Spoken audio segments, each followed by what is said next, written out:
Bonjour les filles, j'espère que vous allez bien. Je suis ravie de vous retrouver dans cette toute nouvelle vidéo. Aujourd'hui, nous allons parler de la gastro chez bébé. Et oui, c'est un sujet qui revient très fréquemment. Lorsqu'on a un bébé, vous allez forcément y passer ou peut-être que vous êtes en plein dedans.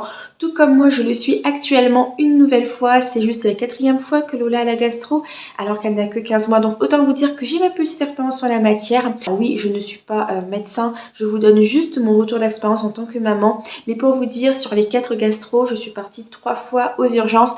Donc je connais le processus, je connais le protocole. Et déjà le premier conseil que je peux vous donner, c'est de ne pas paniquer les filles. C'est une des maladies les plus courantes chez bébé. Votre bébé, surtout s'il va déjà à la crèche ou s'il rencontre d'autres enfants, va forcément passer par là. Alors c'est important d'être bien informé. Et c'est vrai que ça peut être très angoissant la première fois que le bébé a la gastro.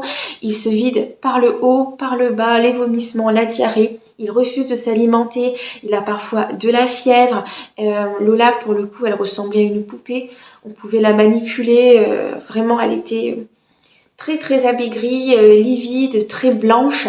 Elle avait perdu toute vivacité en elle. Lorsqu'on est parti aux urgences, la première chose que le pédiatre a fait, c'est vérifier son niveau d'hydratation. Et c'est là que vient mon deuxième conseil, les filles, l'hydratation.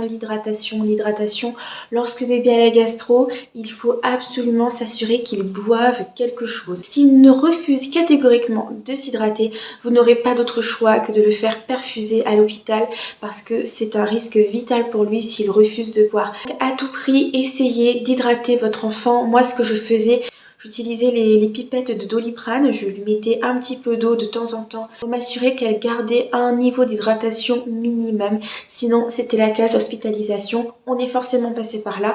Lola a été perfusée, elle a passé une nuit à l'hôpital et c'était extrêmement dur. Finalement, à l'hôpital, tout ce qu'ils ont fait, c'est la perfuser, lui donner de l'eau avec des nutriments et lui donner du Doliprane. Voilà. Boire, c'est vraiment vital pour lui. Donc voilà, hydrater votre enfant lorsqu'il a la gastro, c'est mon deuxième conseil et peut-être le plus important. Mon troisième conseil, on n'y pense pas souvent, mais si vous vous rendez aux urgences ou aux généralistes, pensez toujours à prendre avec vous une couche sale. Alors lorsque bébé a la gastro, normalement il va à la selle très fréquemment, mais ça pourrait vous faire gagner du temps d'avoir directement une couche avec de la diarrhée ou enfin ses selles dedans, parce que lorsque bébé a la gastro, on va forcément vous demander de faire une coproculture, une analyse de ses selles pour savoir s'il s'agit d'une gastro virale ou bactérienne. C'est très important parce que la gastrovirale n'a rien à voir avec la gastrobactérienne. Disons que la gastrovirale va se soigner toute seule. Elle va durer en général 3-4 jours et vraiment elle va partir toute seule. Vous pouvez donner du Turfan qui remplace anciennement le Smecta pour prévenir la diarrhée, vous pouvez donner du Doliprane pour atténuer la fièvre, etc. Mais la gastrovirale va passer toute seule au bout de quelques jours.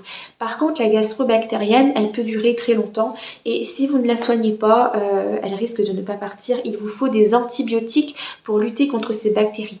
Et donc pour savoir si c'est une gastro virale ou bactérienne, on a besoin d'analyser les selles de bébé, peut-être même qu'ils vont vous demander un prélèvement sanguin. Une gastro-bactérienne, on ne peut pas vous donner d'antibiotiques à l'aveugle. Le médecin a vraiment besoin de savoir de quelle bactérie il s'agit. Donc voilà, mon troisième conseil, ce serait de garder une couche sale avec vous aux urgences ou au généraliste qui va forcément vous prescrire une coproculture dans un laboratoire. Ça pourrait vous faire gagner énormément de temps.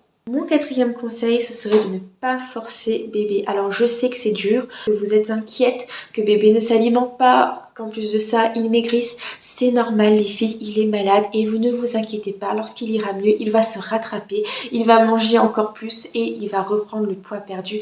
C'est tout à fait normal qu'un bébé ne veuille pas se nourrir lorsqu'il a la gastro. Ne le forcez pas parce que vous allez le faire pleurer et ça va encore aggraver son état vu qu'il est déjà très fatigué. Quand il a la gastro, même s'il refuse de s'alimenter, proposez-lui encore et encore, mais toujours à petite dose. N'attendez surtout pas de votre enfant de boire un biberon de lait entier, ça ne se fera pas. Il va boire un quart de biberon, voire moins, et ce sera déjà une petite victoire. Dites-vous que tout ce que vous pouvez lui donner à manger et à boire sur la journée lorsqu'il a la gastro, c'est une victoire. Ne le forcez pas à boire tout son lait d'un coup, à manger tout son repas d'un coup, ça ne se fera pas. Il faut l'accepter et il faut vraiment que vous soyez auprès de lui pour lui proposer régulièrement de la nourriture. Et au fur et à mesure de la guérison, l'appétit reviendra, je vous l'assure les filles. Et voilà, cette vidéo est déjà terminée. J'espère que mes petits conseils vous auront aidé à combattre la gastro, une maladie par laquelle tous les parents passent tôt ou tard. Ne vous inquiétez pas. Je vous remercie d'avoir regardé la vidéo jusque-là. Je vous fais de très gros bisous et je vous dis à bientôt dans une prochaine vidéo.